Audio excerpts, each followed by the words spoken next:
Holidays-nale, adu namma GT Holidays da. GT Holidays, South India's #1 travel brand. You know you are special when you're with GT Holidays. காசா அமைதி திட்டம் நடைமுறைக்கு வந்த நிலையில் மத்திய கிழக்கில் வரலாற்று விடியல் ஏற்பட்டிருப்பதாக அமெரிக்க அதிபர் ட்ரம்ப் தெரிவித்துள்ளார். எகிப்தின் ஷாராம் எல் ஷேக் நகரில் நடைபெற்ற உச்சி மாநாட்டில் காசாவில் அமைதியை கொண்டு வருவதை குறிக்கும் பிரகடனம் வெளியிடப்பட்டது. அதில் அமெரிக்க அதிபர் ட்ரம்ப் மற்றும் எகிப்து, கத்தார், துருக்கி ஆகிய நாடுகளின் தலைவர்கள் கையெழுத்திட்டனர். அப்போது பேசிய அதிபர் ட்ரம்ப் மத்திய கிழக்கில் வரலாற்று விடியல் ஏற்பட்டுள்ளது என்றும் மறுகட்டுமான பணிகள் தொடங்குகின்றன என்றும் தெரிவித்தார்.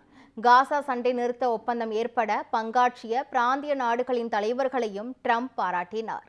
இதனிடையே காசா அமைதி ஒப்பந்தத்தின்படி 2000த்திற்கும் மேற்பட்ட பாலஸ்தீன கைதிகளை இஸ்ரேல் அரசும் உயிருடன் இருக்கும் இஸ்ரேலிய பிணை கைதிகளை ஹமாஸ் அமைப்பும் விடுதலை செய்தனர்.